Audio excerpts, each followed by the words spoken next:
이 북한의 수에 나가지고 그 수에 복구하는 것을 뉴스에서 며칠 전에 봤는데요. 보니까 아직도 삽으로 그렇게 수에 복구를 하는 모습을 보고 참 안타까웠습니다.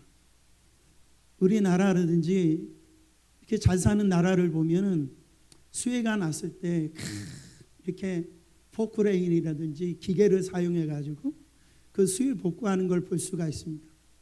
그러니까 사람이 삽으로 파서 수해 복구하는 거하고 이 기계를 사용해서 수해 복구하는 거하고는 게임이 안 되죠.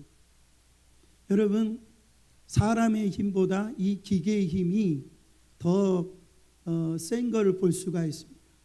그런데 이 기계의 힘도 중요하지만 그거보다 더 큰 힘이 있다라는, 그게 어떤 힘이냐면 하나님의 힘입니다. 하나님은 전능하시고 전지하신 하나님이시라는, 하나님은 말씀으로 이 우주 만물을 창조하신 그 힘을 갖고 계세요. 아브라함이 하나님의 힘으로 의지했더니 100세에 이삭을 낳습니다. 모세가 하나님의 힘을 의지하니까 홍해를 건너게 되어지고 이스라엘 민족을 살리는 걸 볼 수가 있어요. 여러분, 다윗이 하나님의 힘을 의지하니까 이 골리앗을 무너뜨리고 전쟁에서 승리하는 걸 볼 수가 있어요. 다니엘이 하나님의 힘을 의지하니까요, 사자 입을 틀어막고 거기서 살아나오는 걸 볼 수가 있어요. 제자들 베드로가 하나님의 힘을 의지하니까 물 위를 걸어오는 걸 볼 수가 있습니다. 하나님의 이 능력은 놀라운 힘을 갖고 있다라는, 하나님께서 우리 가운데 말씀하시는 건 뭐냐면, 원하시는 건 뭐냐면, 하나님은 힘이 있으신데 하나님의 자녀들이, 하나님의 사람들이 이 힘을 활용해 가지고 이 세상에 나가서 지지 말고 이기라고 하는 거예요. 능력 있게 살라라는 겁니다. 사랑하는 성도 여러분, 오늘 본문에 보면은 신자의 이 정체성에 대해서 성경에서 뭐라고 말씀하시냐, 파수꾼이라고 얘기합니다. 워치맨이라는 거죠. 이 파수꾼의 역할은 뭡니까? 전쟁이 일어나기 전에, 적들이 쳐들어오기 전에 맨 먼저 그것을 갖다가 보는 자가 이 파수꾼이죠. 파수꾼의 역할은 세 가지 역할이 있습니다. 자기 자리를 반드시 지켜야 돼요. 그 자리를 지키지 아니하면, 그 자리를 소홀히 여기면은 적군이 쳐들어올 때에 그것을 갖다가 알릴 수가 없어요. 두 번째로 이 파수꾼은 경성을 해야 됩니다. 경성을 해야 된다는 건 뭐냐면 깨어 있어야 된다라는 거죠. 졸고 있으면 안 돼요. 자빠져 자고 있으면 안 됩니다. 깨어 있어야 돼요. 낮에도 밤에도 깨어 있어야 되는 거예요. 세 번째로 이 파수꾼은 외쳐야 됩니다. 적들이 지금 쳐들어오고 있는데, 적들이 쳐들어오고 있네, 나는 도망가야지. 여러분, 적들이 쳐들어올 때 적들이 쳐들어온다라고 외쳐야 된다라는 거죠. 그게 파수꾼의 사명이라는 겁니다. 그게 성도라는 거예요. 여러분, 이 파수꾼은 하나님으로 하여금 영적으로 볼 때 찬송을 받으실 때까지 쉬지 못하게 하는 사역, 바로 하나님으로부터 하나님의 역사를 혹시라도 하나님이 잊어먹을까 봐 그 하나님이 일하시도록, 쉬지 못하도록 만드는 역할이 바로 파수꾼의 역할인데, 그것이 영적으로 보면은 기도라는 겁니다. 그래서 우리가 성도님들 똑같이 예수 믿는 것 같아도요, 두 종류의 신자들이 있어요. 한 종류는 하나님으로 하여금 그저 하나님이 바라보시도록만 하는 성도예요. 이게 뭡니까? 자기 안에 능력이 있다라고 생각하는 사람, 자기 힘으로 모든 것을 감당할 수 있다라고 하는 사람, 자기가 좀 똑똑하다라고 생각하는 사람들은 하나님 가만히 계세요. 하나님 내 힘으로 할 수 있어요. 나를 그냥 지켜만 봐주세요. 하나님이 하시는 것보다 내가 하는 것이 더 낫습니다. 그렇게 하는 신자들이 있다라는. 근데 또 다른 한 신자의 모습은 뭐냐면 하나님으로 하여금 일하도록 만드시는 성도라는. 사랑하는 성도 여러분, 바로 하나님을 일하시게 해야 됩니다. 오늘 말씀 이사야서 62장 7절 말씀에 표준 세번역으로 우리가 한번 읽어보기를 원합니다. 주님께서 예루살렘을 세우실 때까지 쉬시지 못하게 해야 한다.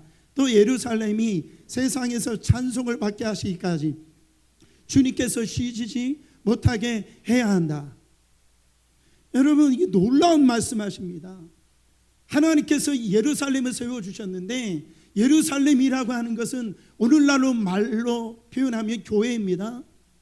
교회를 통해서 하나님의 찬송을 받으실 때까지 하나님이 쉬지 못하게 하셔야 된다. 얼마나 이게 놀라운 일입니까? 하나님은 창조주신데 어떻게 피조물된 우리가 하나님을 갖다가 쉬지 못하게 하실 수 있냐라는 거죠. 어떻게 그게 가능합니까? 그게 바로 기도라는 거예요. 이 말씀 하나님을 쉬지 못하게 해라, 원어적으로 들어가 보면 하나님을 괴롭혀라. 하나님을 괴롭혀라. 바로 하나님 앞에 이 기도를 하는데 적당한 기도하지 말고 강청 기도를 하라는 거예요. 세상 사람들도요, 강청을 하면은 귀찮아서라도 그 일을 들어주는 걸 볼 수가 있습니다. 여러 가지 신학적으로 해석해야 될 부분은 있지만 이 강청 기도에 대해 있어서 저는 원색적으로 말씀드리기를 원합니다. 누가복음 18장 1절부터 8절에 가보면은 거기 보면 억울한 사정이 있었던 것 같아요. 한 과부가 나오는데, 근데 이 연약한 과부가 억울한 일을 당했는데 이 재판장에 가가지고 이 억울한 일을 좀 해결해 달라고 가서 얘기를 했더니 이 재판장이 불의한 재판관이었어요. 그러니까 돈을 안 주면은 그 돈에 따라서 그 판결을 갖다가 이렇게 내리는 아주 불의한 재판관인데, 이 불의한 재판관이 있지만은 이 억울한 과부의 이야기를 들어주려고도 하지 않는 거예요. 그럼에도 불구하고 이 억울한 사정을 갖고 있는 과부가 날마다 이 재판장을 찾아갑니다. 나 억울합니다. 나의 이 억울함을 들어달라고 간절히 강청하는 거예요. 그때 이 재판관이 뭐라고 했냐면, 나는 하나님을 두려워하지도 않는다.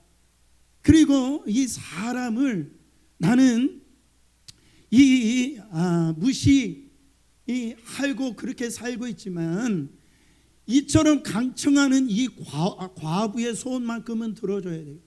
왜 그러냐면 만약에 안 들어주면 귀찮아가지고 견딜 수가 없게 살 수 없다라는 거죠. 끈질김이라는 거예요. 자기 마음에 그 가지고 있는 이 소원에 대해서 끈질기게 이렇게 기도하는 것을 강청기도라고 합니다. 여러분, 누가복음 11장 5절에부터 8절에 가보면은 밤중에 찾아온 친구 이야기가 나오죠. 여행을 갔던 이 친구가 밤중에 자기와 가까운 친구의 집에 가가지고 떡을 달라고 하는 거예요. 근데 그 집에 떡이 없었어요. 그래서 그 친구가 잘 사는 친구였는 것 같아요. 그 친구의 집에 가가지고 내 집에 여행 갔다 온 내 벗이 지금 배고파서 떡을 달라오는데 떡 3덩어리만 달라고 부탁을 합니다. 그랬더니 이 찾아온 이 친구에게 맞이한 이 친구가 하는 말이, 지금 우리 식구들이 다 자고 있다라는 거예요. 나는 문을 열어줄 수 없다라는, 만약에 문을 열어주면은 우리 식구들이 다 깬다라는 거죠. 그래 지금 오지 말고 다시 오라고 그렇게 얘기합니다. 그런데 이 친구가 계속해서 문을 두드리는 겁니다. 내 벗을 위하여서 떡 3덩어리만 갖다 달라라는 거 계속 두드리는 거예요. 그럴 때 이 친구가 어쩔 수 없이 일어나면서 그렇게 얘기하네. 내가 너에게 말하는데 내가 너 친구 때문에 이 너의 어떤 부탁을 들어주는 게 아니다. 너의 강청함을 인하여서 일어나 내 소원을 소용대로 주리라. 내가 너의 친구로이기 때문에 너의 이 부탁을 들어주는 게 아니라 네가 하도 강청하니까 내가 이 떡을 안 줬다가는 밤새도록 잠을 자게 하지 못할 것 같으니까, 네가 나를 괴롭힐 것 같으니까 그것으로 인하여서 내가 이 떡을 준다라고 얘기를 하는 걸 볼 수가 있어요. 사랑하는 성도 여러분, 끈질김입니다.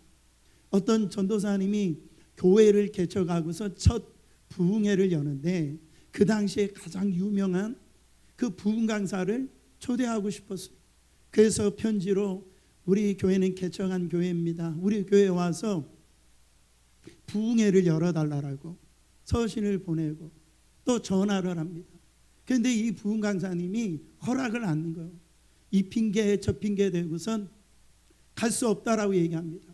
근데 이 전도사님이 어떻게 했냐면 이 부흥 강사님이 이제 부흥회 한다라고 포스터를 만들어 버린 거예요. 그래가지고 이 포스터를 그 부흥 강사님에게 보낸 겁니다. 이미 포스터까지 다 나왔습니다. 안 오시면 안 됩니다. 이 부흥 강사님이 이 전도사님의 이 강청함을 인하여서 이 부흥 강사님이 가가지고 그 교회에서 부흥회를 했다라는 거죠. 사랑하는 성도 여러분, 우리에게 문제가 있습니까? 이게 사람에게만 통용되는 게 아니에요. 우리 하나님에게도 통용된다라는 거죠. 우리가 하나님 앞에 나올 때 구하라, 찾으라, 두드리라, 거기에 보면 한 번만 구하라고 얘기한 게 아니에요. 한 번만 찾으라고 얘기하는 게 아닙니다. 한 번만 두드리라고 얘기하는 것이 아닙니다. 구하고 또 구하랍니다. 찾고 또 찾으랍니다. 여러분, 두드리고 또 두드리랍니다. 뭐 할 때까지? 구하는 것이 구해질 때까지, 찾는 것이 찾을 때까지, 두드리는 것이 열릴 때까지. 여러분, 우리 안에 신앙생활, 특별히 기도생활 적당히 하려고 하는 것이 너무나 많이 있다라는 거죠. 여러분, 강청기도의 가장 훌륭한 모범을 보여주신 분이 바로 예수 그리스도이십니다. 보세요. 십자가 위에서 예수님은 자신의 십자가에 못 박고 조롱하는 그 악인들 저주받아 마땅하잖아요. 근데 그 죽음 앞에서 예수님이 하나님을 향해서 어떻게 기도하십니까? 하나님, 저들의 죄를 사하여 주시옵소서. 자기가 하는 것을 알지 못함이니이다. 하나님 앞에 간절히 간구하는 걸 볼 수가 있습니다. 여러분, 가장 악한 범죄자가 서야 할 그 자리, 그 십자가의 자리, 하나님의 그 진노를 갖다가 예수님께서 바로 다 받으셨어요. 죄인들을 벌하시려니 차라리 나를 벌하시라고 하는 겁니다. 내가 저들의 죄를 내가 다 받겠다라고 하는 겁니다. 저들이 지금 몰라서 저렇게 죄를 짓고 있습니다. 하나님, 용서해 달라고 간절히 이 기도하시는 예수님을 볼 수가 있습니다. 여러분, 하나님께 왜 간청 기도를 할 수 있습니까? 그 뭐 때문에 그럴 수 있습니까? 보면은 그런 태도는 이해할 수 없는 태도죠. 무례한 태도죠. 어떻게 보면은 그게요, 설명할 수 없는 그런 태도입니다. 근데 왜 그렇게 할 수 있어요? 그게 사랑이기 때문에 그래요. 보세요. 그 억울한 이 과부가 어떤 상황에 있었는지 모르지만 정말 그 집에 억울한 일을 당했기 때문에 어쩌면 자기 아들이 정말로 잘못된 일로 인하여서 잡혀갔는지도 몰라요. 그 가족을 사랑하는 마음이 그 안에 있었는지 모릅니다. 그리고 이 벗을 사랑했던 이 벗이 그 무례할지라도 가가지고 간절히 그렇게 간청할 수 있는 것은 뭐냐면 벗을 사랑했기 때문에 그래요. 예수님이 죽어야 마땅할 우리를 위하여 그렇게 간절히 간청했던 건 뭡니까? 그건 뭐예요? 죽기까지 우리를 사랑하셨기 때문에, 죽음의 자리에서도 우리를 사랑하셨기 때문에 우리를 살리시기 위해서 그렇게 자기는 십자가에서 죽을지언정 바로 우리를 살리시기 위해서 간절히 간청하셨다라는 거죠. 사랑은 우리 안에 있는 두려움을 몰아냅니다. 우리 안에 있는 체면, 자존심을 다 잊어버리게 만들어요. 그래서 하나님 앞에 나가서 그렇게 간절히 부르짖고 기도하는 거예요. 여러분, 기도 아무나 하는 게 아닙니다. 누구나 할 수도 있지만은 이렇게 간절히 기도하고 간절히 구하는 것은 바로 사랑 없으면 안 됩니다. 사랑이 없는 기도는 있을 수가 없는 거예요. 자기 자신을 위해서 기도하지 아니하고 남을 위해서 기도한다라는 거, 특히 이타적인 기도한다라는 거, 교회를 위해서 기도한다라는 거, 이 나라 이 민족을 위해서 기도한다라는 거, 그 기도한다라고 해서 나에게 떨어지는 게 뭐가 있습니까? 그러나 그 기도를 한다라는 것은 뭡니까? 사랑하기 때문에 그래요. 이 사랑하는 마음이 타오르니까 그렇게 마음을 표현하는 겁니다. 뭔가 그것을 얻기 위해서 뭔가 떼쓰라고 하는 이 부분이 그냥 막 우리의 이런 행동하는 이 부분이 그것이 좋은 기도라고 얘기하는 것이 아닙니다. 사랑하기 때문에 정말 그럴 수밖에 없는 그 마음을 표현하고 있는 겁니다. 영국의 유명한 설교자 스펄전 목사님이 기도에 대해서 이렇게 말을 했어요. 기도는 알에서 줄을 당겨 하늘 위에 있는 큰 종을 하나님의 귀 밑에서 울리는 것과 같다. 어떤 사람들은 이 되는 대로 힘들지 않고요, 줄을 이렇게 당기기 때문에 하늘의 종이 울리지 아니하고, 또 어떤 사람들은 단 한 번만 줄을 당겨보고 포기합니다. 근데 응답 받고야 말겠다고 기도하는 사람들은요, 그 줄을 단단히 잡고 전력 전심을 다해서 그 종을 치는 거예요. 치는 겁니다. 그래서 하나님 앞에 모든 것을 제쳐놓고 하나님의 그 종소리가 귀에 들리도록, 정말 하나님의 귀가 귀찮을 정도로 막 기도의 종을 치고 또 치고 또 치는 거죠. 코로나 이 어려운 시기에 교회들마다 위기합니다. 전도가 사라져 버렸어요. 교회 가자고 하는 이야기가 지금 사라져 버렸습니다. 내 하나 신앙생활 지키기도 지금 어려운데 이 교회 가자라고 하는 얘기가 사라져 버렸다라. 그러면 뭐는 할 수 있어요? 기도는 할 수 있어요. 사랑하는 성도 여러분, 기도한다라고 해서 누가 말릴 사람 누가 있습니까? 나 혼자 있을 때 하나님을 바라보고 기도하는 거 얼마나 요즘에 시간이 많이 있습니까? 보세요. 승패는 기도에 달려 있습니다. 기도는 하나님의 능력을 간절하게 사모하는 사람만이 기도할 수가 있어요. 기도는 하나님께서 일하시도록 하나님께 기회를 내어드리는 것, 바로 그게 기도입니다. 마가복음 4장에 보면 예수님과 함께 배를 타고 지금 갈릴리 바다를 향해 나아갔는데요, 뭐를 만나게 되어지죠? 풍랑을 만나게 되어집니다.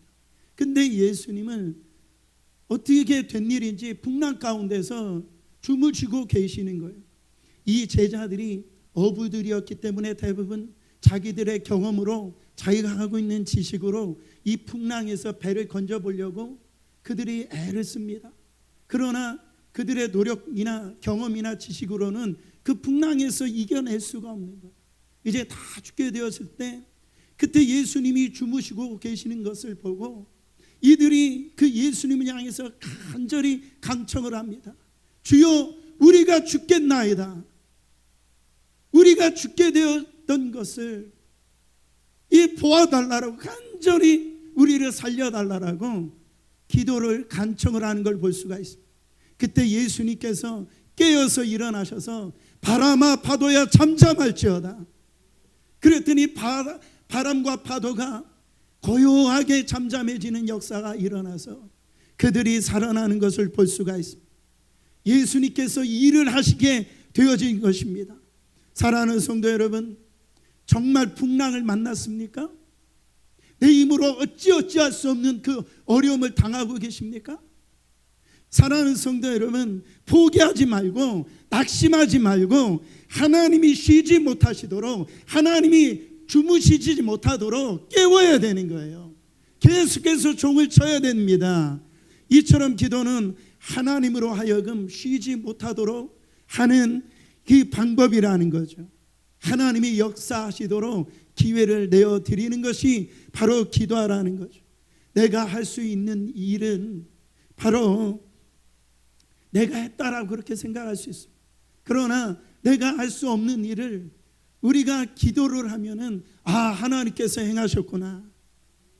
우리가 신앙생활 하면서 하나에 착각할 수 있는 것은 뭐냐면은, 우리가 하나님을 믿으면 하나님께서 모든 것을 다 알아서 다 해주시겠지, 이렇게 생각을 합니다. 하나님은 우리에게 복 주시기를 원하세요. 하나님은 오늘도 역사하기를 원하시는데, 하나님 뭐를 통해서 복을 주시냐? 그 역사를 해주시냐? 반드시 기도를 통해서 역사해 주십니다.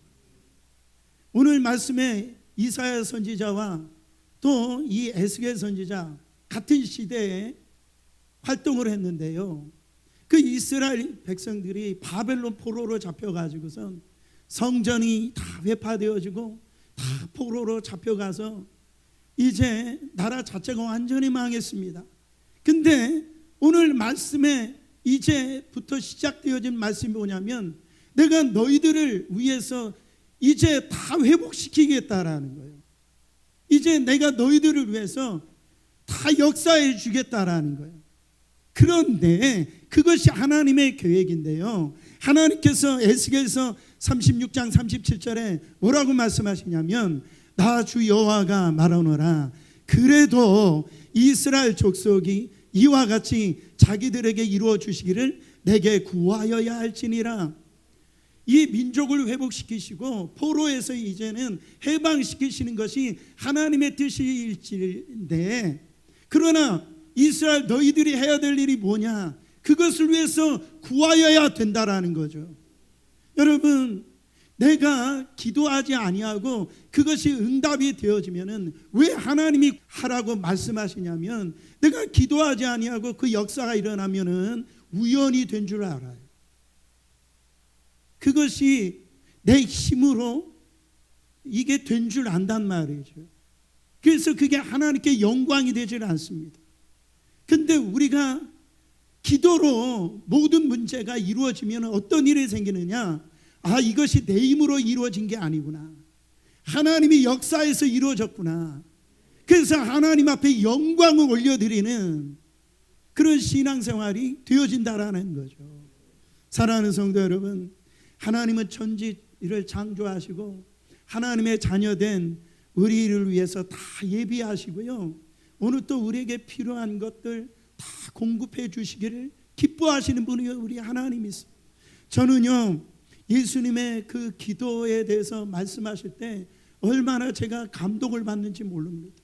우리가 너무나 잘 아는 마태복음 7장 그 7절부터 11절 말씀, 그 말씀을 보면은 얼마나 제 마음이 정말로 감격할 정도로 은혜가 되는지 몰라요.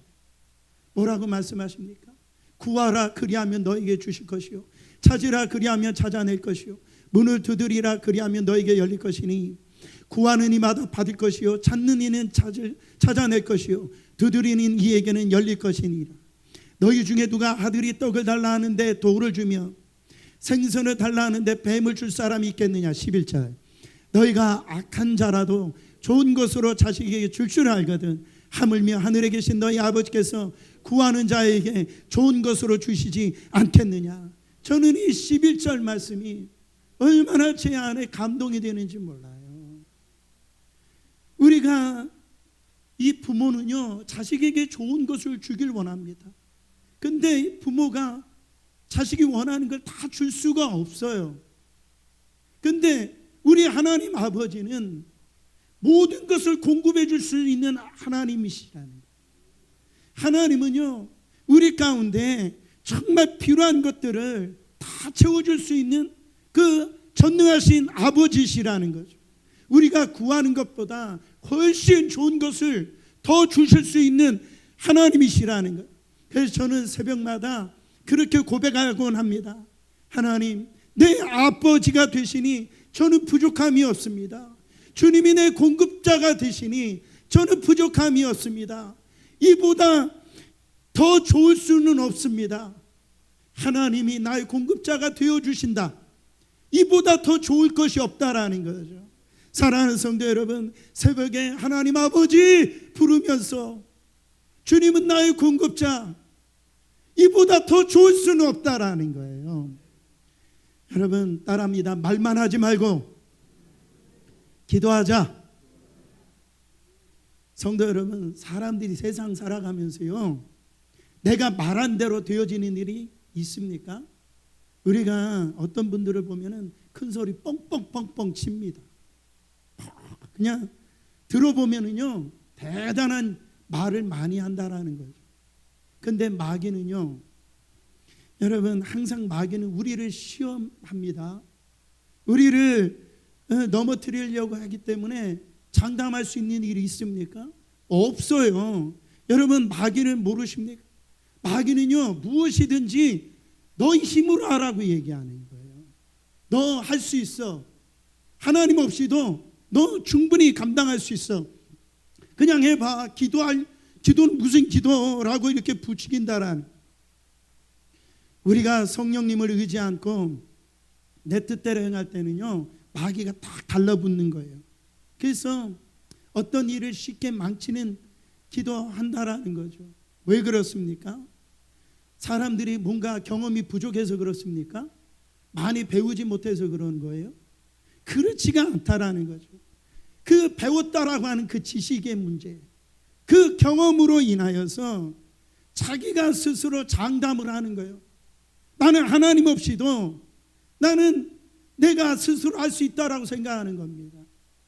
그래 기도하지 않으니까 큰 소리 쳐놓고선 그렇게 하나도 되는 일이 없다라는 거죠. 그래서 항상 이 세 가지를 꼭 기억하시길 바랍니다. 첫 번째, 말하기 전에 기도하자. 한번 따라해 보세요. 말하기 전에 기도하자. 무슨 계획을 하든지 무슨 얘기를 하든지 반드시 그 전에 뭘부터 해라? 기도부터 해라. 두 번째, 말한 후에 기도하라. 여러분, 예, 하겠습니다. 저 잘할 수 있습니다. 멋지게 한번 해보겠습니다. 라고 말한 후에 반드시 말한 대로 할 수 있도록 기도하라는 거예요. 세 번째, 말한 것 이상으로 기도해라. 한번 해보세요. 말한 것 이상으로 기도해라. 여러분, 어떤 분들은 그래요. 목사님, 저 기도했어요. 기도했대요. 물론 기도했지만 자기가 말한 것보다도 그 기도한 게 적으니까 어떻게 되어집니까? 실패하는 거예요. 말은요, 이게 들어보면 진짜 거창하게 말을 해요. 목사님, 제가 이 교회에 뼈를 묻겠습니다. 막 이렇게 얘기를 해요. 그러려면 뼈 깎는 기도를 해야 되는 거예요. 제가 우리 교회 부흥시키겠습니다. 목사님, 걱정하지 마세요. 근데 기도는 안 해. 여러분, 예수님은 보세요. 내가 온 인류의 구원자가 되겠다라고 하시기 때문에 예수님이 땀방울이 핏방울 되도록 기도하시니까 온 인류의 구원자가 되실 수 있었던 거예요. 사랑하는 성도 여러분, 문제를 만났을 때 세상 사람들을 향하는 그 눈을 주님께로 향하기를 원합니다. 우리들에게는 중보자 대신 주님이 계시다는 사실을 반드시 잃어버리지 마세요. 앞으로 어떤 문제가 있을 때 정말 이 구역 예배도 마찬가지고 어떤 사람 만났을 때 말을 많이 하지 마세요. 그 시간에 뭘 하라는 거예요? 두세 사람이 모여서 내 이름으로 기도하라는 거예요. 안 되면 작정 기도해 보세요. 금식 기도해 보세요. 2000년 전에 역사하셨던 그 예수님의 역사가 지금도 그 역사가 일어난다라는 거예요. 사랑하는 성도 여러분, 아프리카 선교사님의 실제 간증입니다. 그 아프리카에서 이 선교사님이 전도해가지고 예수 믿는 그 청년 하나가 갑자기 고열에 임하고 헛소리를 하게 되어지고 이제 사경을 헤매는 거예요. 그래서 이 선교사님이 어찌할 바를 모르는데 이때 정말로 이 환자에게 조금 이 빨리 얼음찜질을 좀 열을 내릴 수 있도록 그 얼음찜질을 했으면 좋겠다 그런 생각을 하게 되어졌답니다. 근데 지금 아프리카에서 무슨 이 얼음이 어디 있냔 말이에요. 근데 이 환자의 이 청년의 그 어머니가 선교사님 말씀하셨지 않느냐고. 하나님은 불가능이 없으신 하나님이 아니시냐. 그 얘기를 듣고 이 선교사님이 그 환자 어머니하고 같이 막 하나님이 역사해달라고 막 기도를 했는데요. 갑자기 하늘에서 얼음덩어리가 떨어지는 우박이 내린 겁니다. 우박이. 사랑하는 성도 여러분, 목사님 그 믿을 수 있습니까? 여러분, 하나님은요 오늘도 일하신다라는 거예요. 성경에 나오는 기적이 지금도 얼마든지 일어날 수 있다라는 거예요. 믿는 쪽이 낫지 믿지 않는 쪽이 나은 게 아닙니다. 자꾸 우리의 믿음이 믿는 쪽으로 가야 되는데, 성경 말씀을 믿는 쪽으로 내 마음을 둬야 되는데, 성경을 읽어도 어떤 말씀을 들어도 믿지 않는 쪽으로 가보니까 역사가 일어나지 않는 거예요. 사랑하는 성도 여러분, 우리가 기도할 때 한 가지 조심해야 될 게 있어요. 우리가 가끔 보면 하나님 쉬고 계시는 거 아니야? 하나님 그렇게 기도해도 응답이 없고 지금쯤이면 하나님이 뭔가 하셔야 하는데 아무것도 일어나지 않을 때가 있어요. 그때 보통 우리는 기도해봐야 소용이 없구나. 그래서 기도를 멈추는데, 왜 기도를 멈추는지 아세요? 하나님 앞에 삐쳐서 그러는 거예요. 아니 이렇게 했으면 하나님도 양심이 있으셔야지. 이제는 기도를 들어주셔야지. 그냥 막 삐쳐요. 그래가지고 기도를 이제 중단한단 말이죠. 여러분, 이게 하나님이 저에게 주시는 음성이었어요. 제가 3주간 동안 우리가 이제 이 거대한 이 광야에서 길을 만드시고 새 기적을 이루실 하나님, 그 주님을 기대하라고 엄청난 말씀을 주셨고, 성전 이전의 해가 될 수 있도록 하나님께서 막 제 마음에 확신을 주셨는데 왜 안 이루어 주시냐는 거예요. 이게 1년 동안 그렇게 기도를 했는데 자꾸 저의 안에 마음이 닫혀지기 시작하는 거예요. 그때 하나님께서 며칠 전에 하시는 말씀이 뭐냐면, 너 왜 나를 안 보고 성전 이전을 바라보냐? 그 말씀하시는 거예요. 여러분, 기도라고 하는 것은 어떤 문제를 바라보는 게 아닙니다. 어떤 상황을 바라보는 게 아니에요. 기도라고 하는 것은 하나님을 바라보는 거예요. 우리가 자꾸 이게 흔들리니까 그러니까 어떤 결과주의로 흐르는 겁니다. 어떤 결과가 기도에서 역사하시지 않으면, 이루어지지 아니하면 자꾸 우리는 기도를 중단하게 되어지고, 그 믿음이 이 시간에 있었던 사람도 믿음을 잃어버리는 거예요. 왜요? 우리의 시선이 자꾸 문제나 그런 해결 쪽으로 우리의 눈이 돌려지니까, 우리의 눈이 어디로 향해야 됩니까? 하나님을 향해야 되는 거예요. 그래야지 우리는 끝까지 기도에 성공할 수가 있다라는 거죠. 하나님은 지금 역사하고 계시는 겁니다. 우리가 겨울이 되어서 강물이 얼어붙으면은 우리가 그 강을 갖다가 건널 수가 있잖아요. 꽁꽁 얼어붙어 있죠.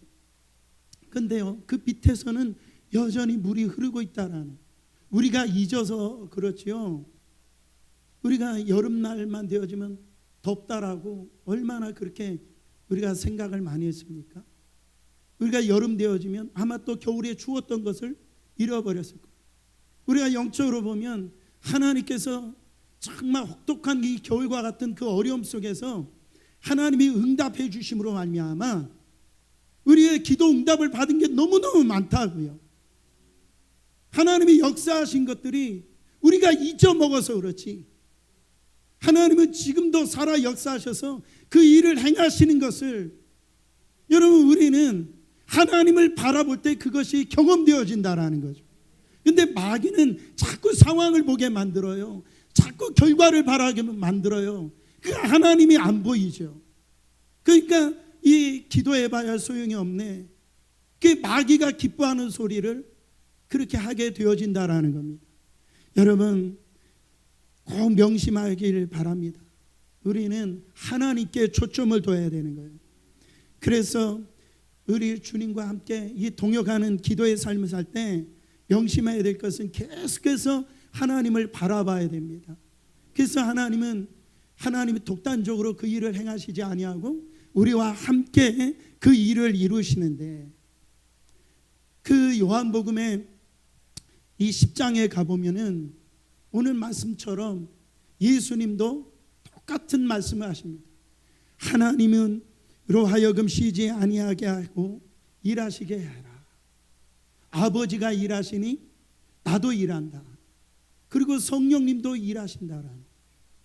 그러면서 요한복음 10장 10절에 무슨 말씀을 하시냐면, 도적이 오는 것은 도적질하고 죽이고 멸망시키려는 것뿐이요 내가 온 것은 양으로 생명을 얻게 하고 더 풍성히 얻게 하려는 것이라. 여러분, 누구도 일을 하고 있는 줄 아세요? 하나님도 일하시고 예수님도 일하시고 성령님도 일하시지만은 마귀도 일을 한다라는 거예요. 마귀는요, 우리를 갖다가 도적질하게 만들고 죽이게 만들려고, 좀 마귀는 일을 안 했으면 좋겠는데 마귀가 그렇게 일을 한다라는. 근데 우리 예수님은 생명을 얻게 하고 우리를 살리게 하고, 우리만 사는 게 아니라 우리를 통해서 이 또 누군가를 살리는 일, 그 일을 하기 위해서 우리 예수님께서 일하시겠다라고 말씀하고 있어요. 여러분, 하나님이 일을 하시는데, 예수님이 일하시는데 하나님이 단독적으로 스스로 일하시는 분이 아니에요. 하나님은 믿는 자를 통하여서, 믿는 자가 무슨 일을 하는 것을 통하여서, 기도하는 일을 통하여서 바로 이 생명 살리는 일을 하게 하시는 겁니다. 여호와께서 찬송을 받으실 때까지 바로 이 일을 행하시는 거예요. 여러분, 기도는 사람을 살립니다. 가정을 살립니다. 교회를 살립니다. 이 나라의 민족을 살리는 거예요. 그 일을 우리와 함께 해달라고 지금 말씀하고 있는 겁니다. 결론입니다. 우리의 삶의 모든 열쇠는 하나님이 가지고 계신다라는. 그래서 불가능하게 보이는 것일수록 기도하는 이 마음을 다시 점검해야 되는 거예요. 불가능한 것일수록 주님은 그 능력을 보여주길 원하신다라는 거죠. 불가능하거나 절망하거나 앞이 하나도 보이지 않을 때 우리가 해야 될 일이 뭡니까? 기도하는 거예요. 사람이 가능한 일은 사람이 따라갈 수 있지만은 불가능한 일을, 사람이 할 수 없는 일을 기도를 할 때 그것은 하나님이 행하셨다라고 우리는 고백할 수 있다라. 여러분, 죽고 사는 것, 흥하고 망하는 것, 부해지고 가난해지는 것, 성공하고 실패하는 것, 모두가 우리 노력에 따라 되는 게 아닙니다. 하나님이 그냥 닫아버리시면은 열 자가 없어요. 그러나 하나님이 열어놓으시면은 그를 닫을 자가 없다라니, 이것이 천국의 비밀입니다. 이 권세를 누구에게 주셨어요? 교회된 우리에게 주셨다라는 거죠. 이 기도의 권세를 사용하시길 바랍니다. 여러분이 기도하면 여러분의 가정이 살아난다니까요. 교회가 살아난다라니까요. 여러분, 이 민족과 이 나라가 살아난다라는 거죠. 여러분이 기도함으로 하나님을 괴롭히세요. 하나님을 쉬지 못하게 하세요. 하나님이 일하게 하세요. 그것을 통하여서 광야에서 길을 만드시고 새 기적의 역사를 이루실 그 놀라운 그 축복을 경험하시는 저와 여러분 되시기를 예수 그리스도 이름으로 축원합니다.